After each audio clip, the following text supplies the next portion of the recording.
Boa noite, queridos. Graça e paz da parte do nosso Senhor Jesus Cristo, seja sobre sua vida, sobre sua família, sobre você que nos assiste pela internet, seja a mesma graça e a mesma paz, e que o Santo Espírito possa preencher as nossas vidas, a nossa história, os nossos lares e tudo aquilo que nós estamos inseridos e tudo que nós somos, não para o nosso melhor, mas para a glória do nome do nosso Senhor Jesus Cristo. Amém? Abram suas Bíblias em 1 Pedro, capítulo 1. Primeira carta de Pedro, capítulo 1. Nós leremos os versículos, até o versículo 12, do versículo 1 ao versículo 12. 1 Pedro, capítulo 1, versos de 1 a 12. O texto nos diz assim: Pedro, apóstolo de Jesus Cristo, aos eleitos que são forasteiros da dispersação no Ponto, Galácia, Capadócia, Ásia e Bitínia, eleitos segundo a presciência de Deus Pai, em santificação do Espírito, para que a obediência e a aspersão do sangue de Jesus Cristo, graça e paz vos sejam multiplicadas. Bendito Deus e Pai do nosso Senhor Jesus Cristo, que, segundo a sua muita misericórdia, nos regenerou para uma viva esperança, mediante a ressurreição de Jesus Cristo dentre os mortos, para uma herança incorruptível, sem mácula, imarcessível, reservada nos céus para vós outros, que sois guardados pelo poder de Deus, mediante a fé, para a salvação preparada para revelar-se no último tempo. Nisso exultais, embora, no presente, por breve tempo, se necessário, sejais contristados por várias provações, para que, uma vez confirmado o valor da vossa fé, muito mais preciosa do que o ouro perecível, mesmo apurado por fogo, redundante em louvor, glória e honra na revelação de Jesus Cristo, a quem, não havendo visto, amais, no qual, não vendo agora, mas crendo, exultais com alegria indizível e cheia de glória, obtendo o fim da vossa fé, a salvação da vossa alma. Foi a respeito dessa salvação que os profetas indagaram e inquiriram, os quais profetizaram acerca da graça a vós outros destinada, investigando atentamente qual a ocasião ou quais as circunstâncias oportunas indicada pelo Espírito de Cristo que neles estava, ao dar de antemão testemunho sobre os sofrimentos referentes a Cristo e sobre as glórias que o seguiriam. A eles foi revelado que, não para si mesmo, mas para vós outros, ministravam as coisas que agora vos foram anunciadas por aqueles que, pelo Espírito Santo enviado do céu, vos pregaram o Evangelho, coisas essas que os anjos anelam perscrutar. Pedro escreve essa carta, possivelmente ele se encontra em Roma, próximo do seu martírio, e ele escreve uma carta para uma das regiões em que Paulo não tinha atingido nas suas viagens missionárias. Paulo decidiu, nas suas viagens missionárias, caminhar pelo sul da Ásia Menor, hoje, o que seria a Turquia, o país da Turquia. E essa carta foi direcionada a irmãos que se encontravam na região norte da Ásia Menor, que são essas 5 regiões que Pedro diz: Ponto, Galácia, Capadócia, Ásia e Bitínia. Essa carta ele escreve para irmãos que possivelmente se converteram no tempo do Pentecoste, e que, ao ouvirem as maravilhas de Deus, eles voltam para suas regiões, como dizia lá em Atos capítulo 2, judeus de todas as partes do mundo, do Ponto, da Frígia, da Panfilha, e esses voltam para suas cidades, e ali começa então o Evangelho sendo pregado, e tempo depois há uma perseguição, e essa carta possivelmente foi escrita nos tempos ali de Nero, próximo aos tempos de Nero ali, e houve uma perseguição aos cristãos, tanto por parte dos judeus e agora por parte do próprio Império Romano, e esses irmãos cristãos, esses discípulos de Jesus Cristo, eles se espalham. Por isso Pedro começa a sua carta escrevendo da forma como ele chama esses irmãos de forasteiros da dispersação, da dispersão. E ele está querendo, em outras traduções, e a própria palavra grega mesmo é diáspora, ou seja, aqueles que foram dissolvidos entre os povos porque estão fugindo mesmo, fugindo de uma perseguição, eles não têm mais, eles estão despatriados. E é o que acontece então com os cristãos no primeiro século, e esses são os irmãos que Pedro escreve essa carta. Toda a carta de Pedro, se você for olhar, ela traz uma mensagem forte a cristãos que já foram judeus. Sim, ele dialoga aqui com alguns gentios, de uma forma ou outra com os gentios, sim, mas a base da carta de Pedro é para o próprio chamado dele, o apóstolo dos judeus. Assim como Paulo foi chamado por Cristo, ele mesmo diz tardiamente, para ser um apóstolo dos gentios, para que o evangelho fosse pregado aos gentios, Pedro foi chamado por Cristo para ser esse apóstolo da evangelização e da pregação do evangelho para os judeus. E ele escreve essa carta para esses irmãos que conheceram a Jesus Cristo e que agora, pela perseguição, estão espalhados, ou porque já eram desses povos, já viviam nesses lugares, ou porque foram espalhados a partir de Jerusalém, onde o evangelho começou a ser pregado, e agora eles estão nesses lugares, e vários lugares, e em especial essas 5 regiões. Essa carta foi escrita no meio de uma, como eu disse, de uma grande perseguição, e ela tem um forte chamado para nos ensinar a confiarmos em Deus. E nessa noite eu queria conversar com os irmãos sobre o tema dessa carta, sobre a mensagem dessa carta, que é uma mensagem aos forasteiros. Pedro deixa muito claro qual é a primeira condição que nós temos como aqueles que foram marcados e transformados por Cristo Jesus. Nós nos tornamos forasteiros. A palavra forasteiro no grego, ela tem um significado muito importante. É aquele que não tem direito dentro do lugar onde ele está. É aquele que não tem as posses, não tem direito à posse, não tem direito a ser chamado daquele lugar. Isso para mim e para você é de uma grande valia. Porque desde cedo Pedro nos ensina que a relembrarmos as palavras de Cristo na oração sacerdotal, João capítulo 17, Jesus Cristo diz: Pai, eu rogo por eles, para que o Senhor os livre do mal. Eles não são desse mundo, mas eles vivem nesse mundo, então, Senhor Deus, livra eles dos maus, da malignidade desse mundo. Jesus Cristo, por diversas vezes, nos faz compreender que nós nos tornamos, então, não mais cidadãos desse mundo, embora vivendo e praticando as verdades eternas nesse mundo, mas nós temos uma nova cidadania. E como cidadãos dos céus, nós precisamos viver nesse mundo como forasteiros.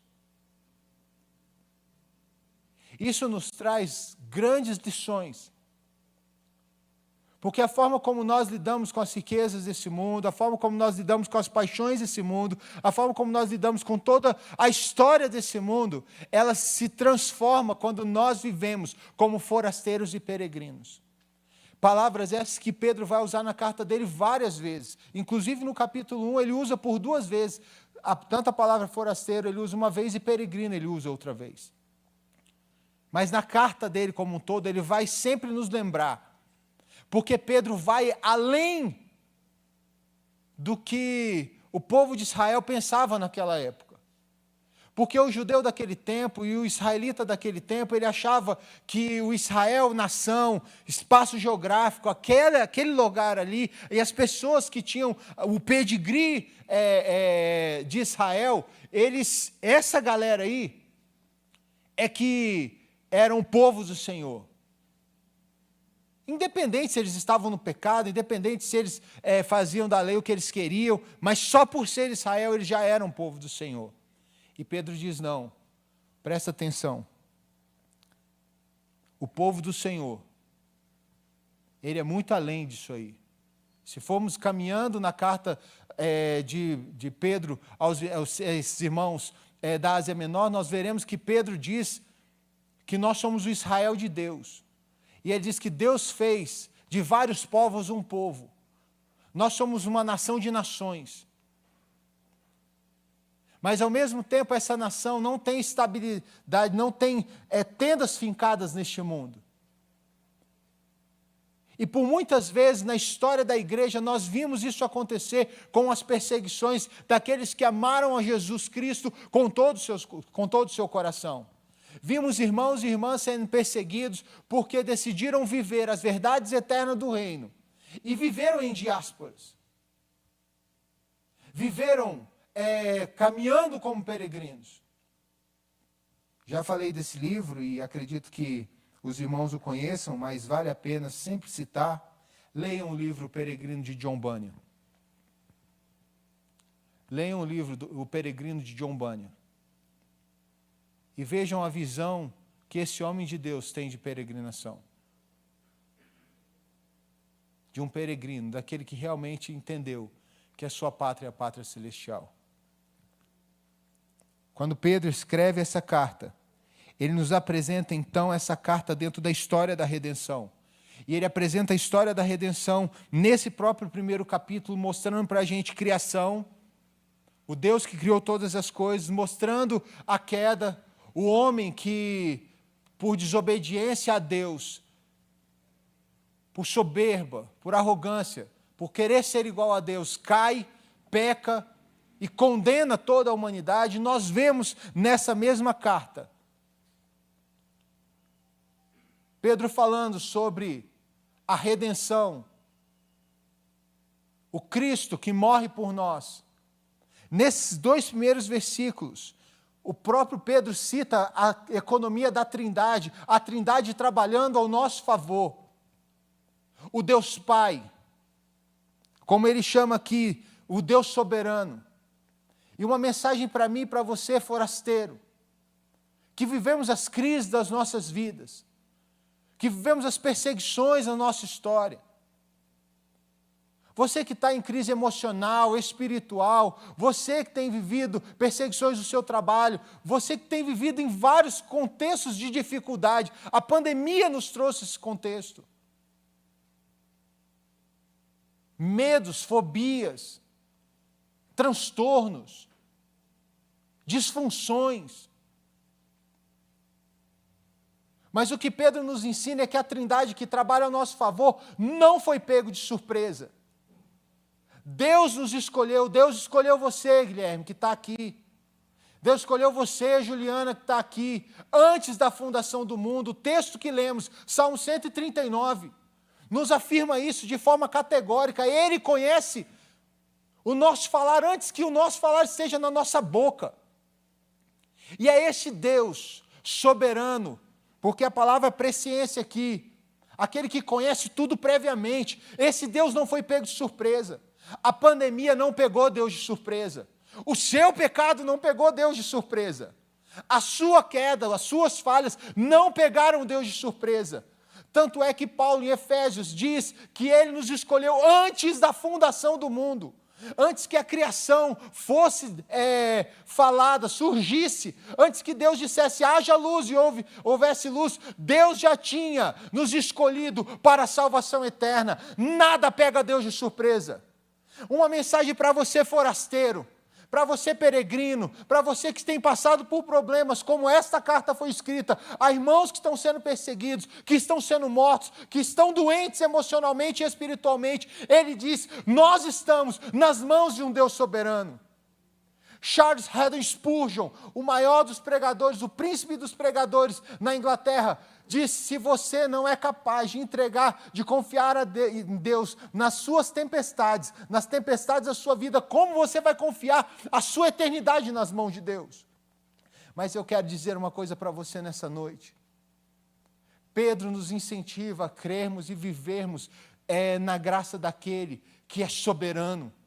O Deus que conhece todas as coisas, Ele conhece todas as coisas, as nossas limitações, Ele conhece a nossa história, Ele escreveu a minha e a sua história, Poliana, no livro da vida, e só Ele tem o direito de abrir os selos, e abrir esse livro.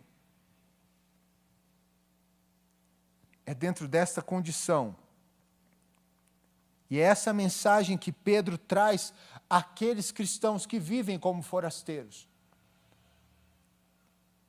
Palavras de Tertuliano, pai da igreja, escritos por Eusébio de Cesareia, quando ele escreve uma carta aos irmãos que estão sendo perseguidos, ele diz: enquanto os olhos de vocês estiverem focados nos céus, as correntes de vocês não serão pesadas. Diante das tribulações das nossas vidas, nós precisamos mergulhar dentro da soberania de Deus e confiar que o Deus que nós cremos, Ele conhece todas as coisas, e se Ele não muda a situação, Ele muda a gente. Mas uma coisa é certa, Ele muda. Ele transforma as coisas, as pessoas, os locais, as estruturas, Ele nos transforma. Ele muda situações. Zacarias recebe de Deus uma profecia para Zorobabel e diz assim, Deus diz para Zacarias: fale a Zorobabel, meu filho, meu servo, que os céus e terra podem se abalar. Eu vou mover céus e terra para que a minha bênção esteja sobre ele, e o que eu falei que vou fazer na vida dele, eu farei. Deus nunca nos deu nenhum motivo para não crermos na sua soberania, para não nos lançarmos, não descansarmos na soberania dele. A soberania de Deus não é para que a gente, a teologia da soberania de Deus, junto com a eleição de Deus, não é para que a gente fique arrogante, para que a gente fique orgulhoso, vaidoso, de que Deus nos amou. Não tem nada a ver com isso. É para que nós nos sintamos indignos cada vez mais, mas ao mesmo tempo nos sintamos favorecidos pela graça dele. Para que nos lancemos diante desse Deus e confiemos de todo o coração, porque o texto nos diz que esse Deus, que conhece todas as coisas, aí a Trindade, o Deus Pai, presciente, que conhece todas as coisas, nos deu o seu Santo Espírito, que Cristo Jesus, no Evangelho de João, diz que esse é o conselheiro que eu vou deixar com vocês, o Consolador. Quando Cristo olha para os seus discípulos e diz: eu vou deixar para vocês, vocês não vão ficar sós, vocês não vão ficar órfãos, vocês não vão ficar desamparados. O Paráclito vai estar com vocês, o Consolador vai estar com vocês, o meu Espírito, que Paulo chama de Espírito de Cristo, que Pedro reafirma na sua carta a esses irmãos, dizendo que o Espírito Santo é o Espírito de Cristo. Ele começou um processo na minha e na sua vida. Mensagem para o forasteiro. Uma mensagem para você, forasteiro, nessa noite. Para você, forasteiro, que nos assiste pela internet. Aquele que começou a boa obra na sua vida, ele vai terminar até o dia de Cristo Jesus. E ele nos deu o Espírito dele, que é aquele que nos convence do pecado, da justiça e do juízo. Isso para mim é uma coisa que traz um consolo ao meu coração. Toda vez que eu estou evangelizando, o meu coração se sente extremamente consolado, confortado por Deus. Porque não são as técnicas que eu uso, embora seja importante você aprender técnicas.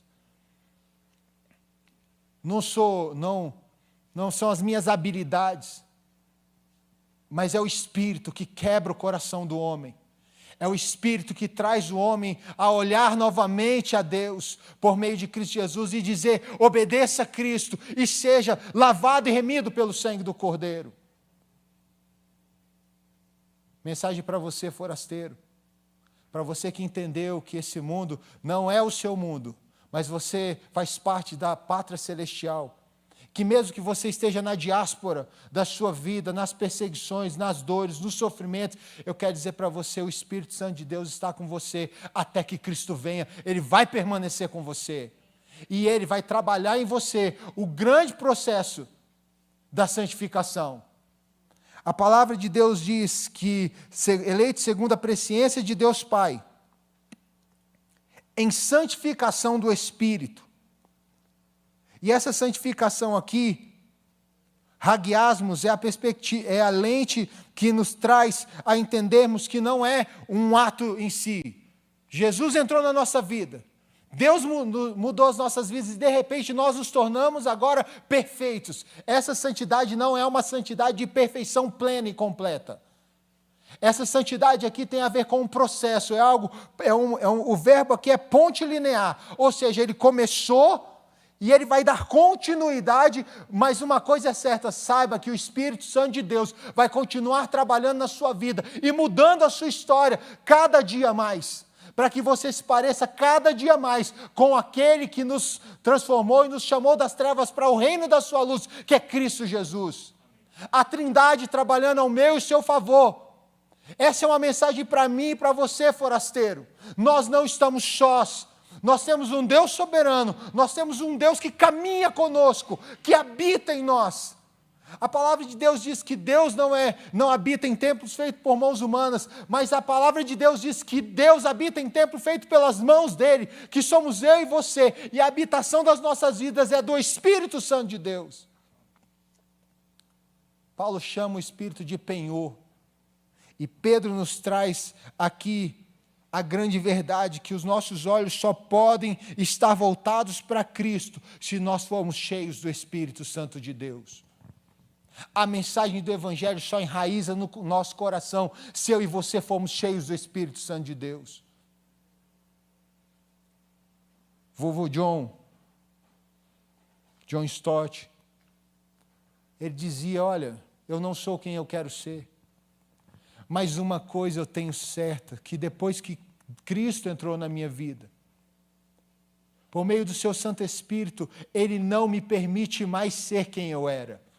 Você pode não ser ainda um cara perfeito, uma menina perfeita, um homem perfeito, um pai perfeito, uma esposa perfeita, uma mãe perfeita, um esposo perfeito, um filho perfeito. Mas uma coisa é certa, se o Espírito Santo de Deus habitar na sua vida, Ele vai transformar você até que você se torne a perfeita varonilidade de Cristo. Porque esse é o propósito do Espírito Santo de Deus. Aqui, no texto que Pedro nos escreve, ele diz aos eleitos segundo a presciência de Deus Pai, em santificação do Espírito. E santificação é uma mudança essencial, não é uma mudança de comportamento só. Não é uma mudança de atitude. Atitude, comportamento é um reflexo. Porque aqui é uma mudança de intenções mesmo. É uma mudança de foco de adoração. Antes, sem Cristo, sem o Espírito Santo para nos mostrar que nós estávamos mortos nos nossos delitos e pecados, nós adorávamos a falsos deuses ou adorávamos a Deus de uma forma indigna. Agora não. Não é uma questão ritualística. Não é uma questão litúrgica no que tange a ritos, mas é uma questão de mudança essencial. Ele nos transforma, é transformação. Não é só mudança de comportamento. O comportamento revela, mas o mais importante é a intenção do nosso coração, que só Deus pode conhecer. Que só Deus pode saber. Porque nos tempos de Jesus Cristo, Ele disse para os próprios fariseus, vocês são como sepulcros caiados. Vocês são lindos por fora, decorados. E eu não sei vocês já foram nesses cemitérios antigos? Que você tem aquelas lápides monumentais com anjos e tal. Eu, na adolescência, quando eu tinha uma banda e eu era mais doido, uma vez eu fui conhecer um cemitério para tirar foto, porque eu queria fazer um CD e seria a capa do CD. Né? Estou confessando meu pecado. Abri o confessionário aqui. Então, nessas épocas, a gente é meio tongo mesmo, né? E vale a pena. É bom ser tongo assim, porque você tem história para contar. E a gente foi tirar foto, e a gente se deparou com um cemitério super lindo. Super lindo. Lápides lindíssimas. Falei, caramba! Esculturas bonitas, mas por que aquilo? Porque Jesus Cristo chamou os fariseus de sepulcros caiados. Vocês são lindos por fora, mas por dentro vocês têm morte e podridão.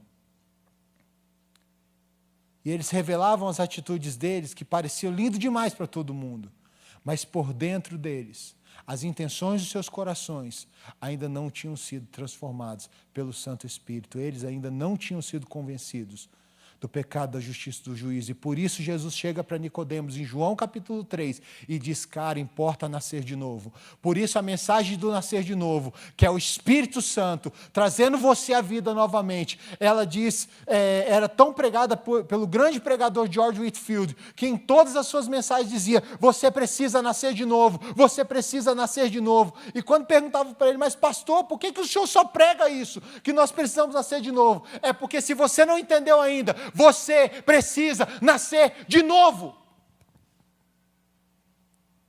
E só nascemos de novo se o Espírito Santo encher os nossos corações. Mas há uma outra mensagem aqui para você, forasteiro, e para mim, forasteiro, peregrino. A nossa aliança não é mais a aliança do êxodo de Moisés. Como eu disse para vocês no início da nossa conversa, Pedro escreve essa carta a irmãos que eram judeus, que sabem o que é viver debaixo da lei. E agora quando ele diz, segundo a presciência de Deus Pai, em santificação do Espírito, para a obediência e a aspersão do sangue de Jesus Cristo, ele está lembrando de Êxodo capítulo 24, nos 8 primeiros versículos. Se você ler esse texto, você vai ver, quando Moisés termina de ler as leis, ele chama o povo para fazer uma aliança, para consagrar esse povo a Deus. Ele relê a lei para o povo, e ele diz, vocês entenderam o que eu li para vocês? E eles disseram, sim, nós entendemos. Então Moisés pega o sacrifício que foi feito, metade ele derrama sobre o altar, e a outra metade ele asperge o povo. Ele lança sobre o povo. E é esse texto que Pedro faz um paralelo agora, dizendo não mais por sangue daquele animal, que era ineficiente, e não só pela lei escrita, mas agora pelo autor da lei, por aquele que inspirou a lei, e pelo sacrifício perfeito, que é Jesus Cristo, o nosso Senhor. A Trindade trabalhando ao nosso favor. A Trindade, o Pai, na sua soberana vontade, nos elegendo, nos enchendo com o seu Espírito, moldando os nossos corações, para que nós possamos olhar para Cristo e dizermos, o Senhor é o Senhor da minha vida, é o meu Salvador, em Ti eu entrego o meu coração, eu confio a minha eternidade, eu confio as perseguições que eu tenho sofrido ao Senhor. Em Ti eu confio de todo o coração, a minha aliança está no Senhor. E aí faz todo sentido quando Paulo nos diz,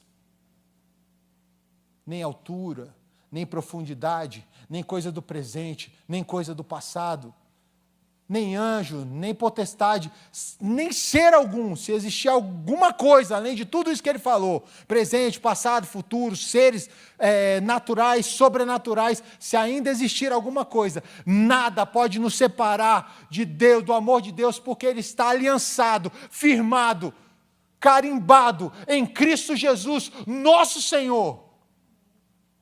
Olha, forasteiro que está aqui nessa noite, você, forasteiro e peregrino que está nos assistindo pela internet, o Deus da esperança se mobilizou antes da fundação do mundo para que você, nessa noite, tivesse a convicção, tivesse a certeza e a esperança no seu coração de que Ele ama você, de que Ele cuida de você, de que Ele escolheu você e que em toda a caminhada você não está só. Em toda a sua caminhada você tem um Deus que firmou uma aliança com você eterna, incorruptível, imarcessível, inquebrável em Cristo Jesus.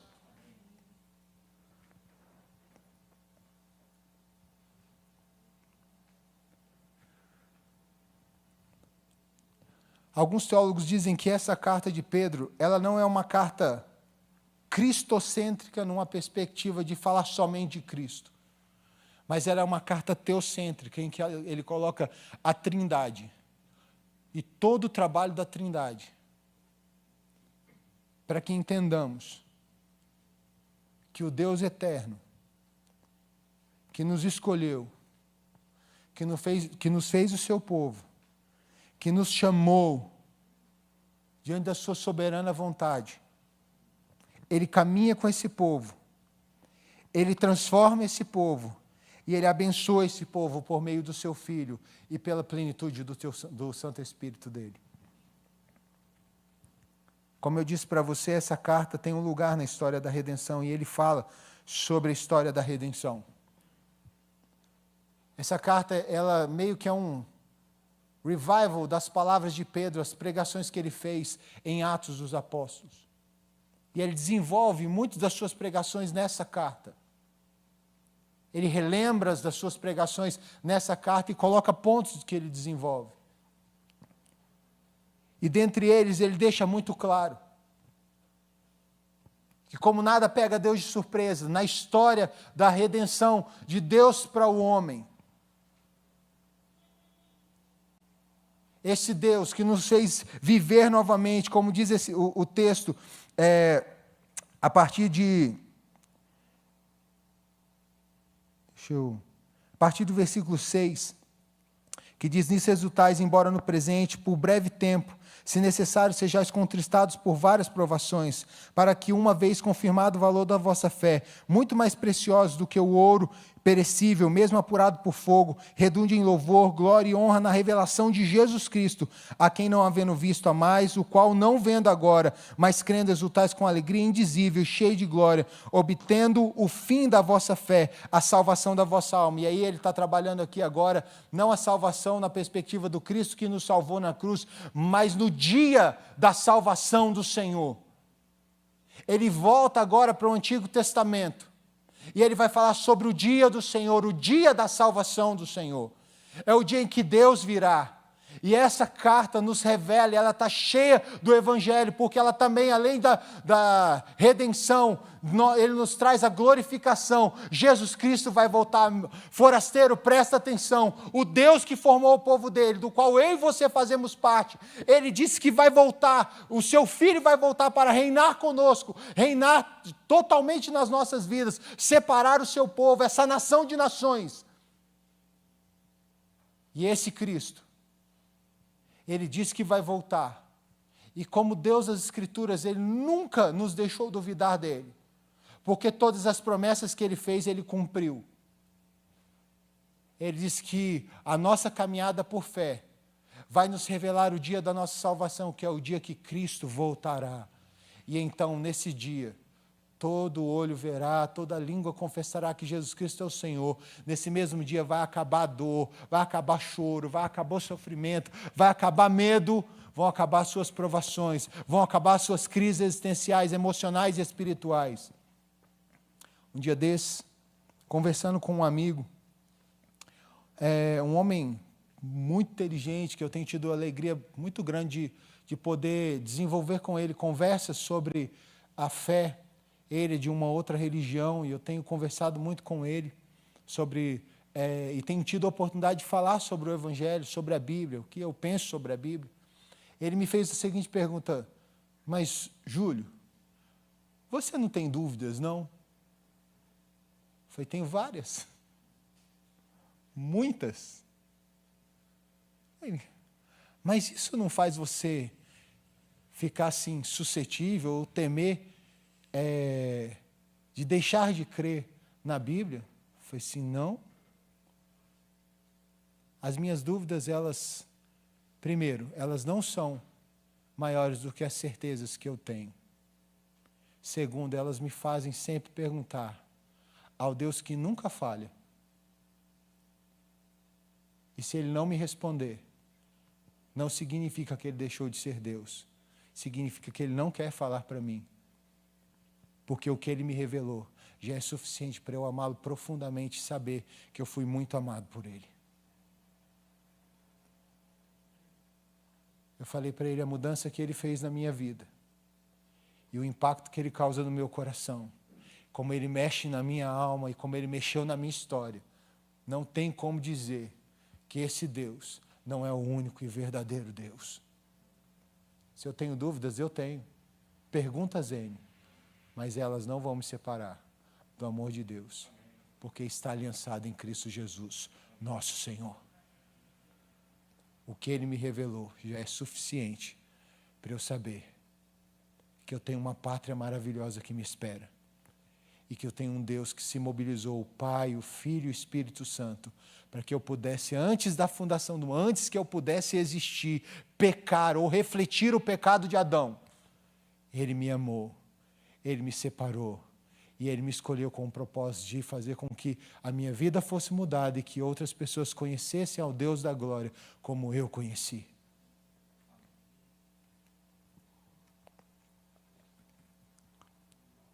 Como Pedro disse, os profetas falaram de Cristo. Falaram sobre os sofrimentos de Cristo. E eles nos disseram, e aqui é uma outra verdade para você, uma mensagem para você, forasteiro. Estabeleça o seu coração no Evangelho. Estabeleça o seu coração no Evangelho. A Trindade Excelsa inspirou santos homens para escreverem as Sagradas Escrituras. Firme o seu coração, como eu disse para este meu amigo. Eu tenho dúvidas? Tenho.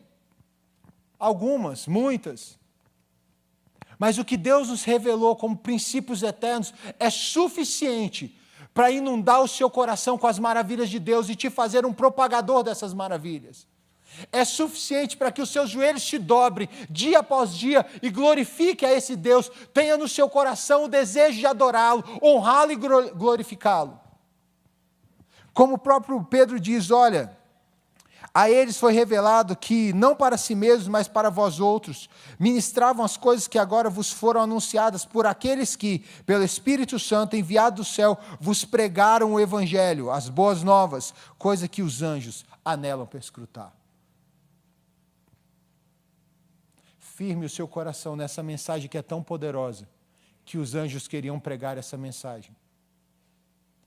Mas que Deus escolheu homens, pecadores como eu e você, vasos de barro como eu e você, mas encheu esses homens com os tesouros do Evangelho, para que a mensagem deles chegasse ao nosso coração como a mensagem de Cristo para os nossos corações. Por isso que Pedro inicia essa carta dizendo, eu, Pedro, apóstolo de Jesus Cristo. Porque a mensagem apostólica de Pedro, a doutrina apostólica que Pedro traz, é a doutrina que a igreja perseverava a cada dia após o Pentecoste. Uma mensagem para você, peregrino. Creia num Deus soberano. Creia num Deus que caminhe com você. Creia no Deus que caminha com você e encheu você com o Espírito Santo. Creia no Deus que enviou o Filho dele para poder regenerar a sua vida, redimir a sua história, para pagar o preço dos seus pecados e para levar você, para te dar uma identidade. E como você pode crer? Crendo na sua palavra, vivendo as verdades da palavra de Deus, as boas novas que a mensagem apostólica nos traz. Firme o seu coração na palavra. E vivendo assim, queridos, saiba que não serão as provações desse mundo, não serão as riquezas desse mundo que vão nos seduzir, não serão as aflições desse mundo que vão nos desesperar, não será nenhuma dor, nenhuma morte, nada que vai tirar o nosso olhar de onde nós realmente pertencemos, que é a Jerusalém de Deus, que é a Nova Jerusalém.